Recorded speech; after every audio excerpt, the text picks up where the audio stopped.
এটা একটা সাবমার্সিবলের লাইন। প্লেটটা ভিতরে ছিদ্র বড় কম হয়ে গেছে, ওখানে ওভার সাইজ করতে হবে।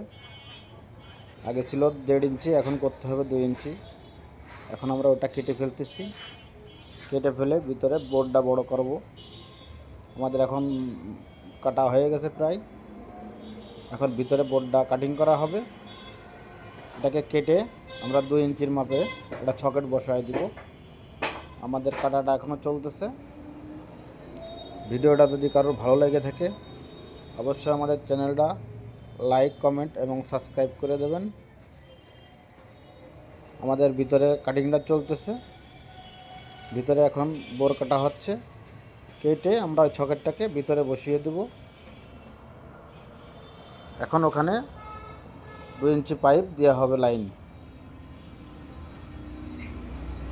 আমাদের কাটিংটা প্রায় শেষ, অলরেডি কমপ্লিট হয়ে গেছে। ধন্যবাদ সবাইকে, ভালো থাকবেন। আল্লাহ হাফেজ।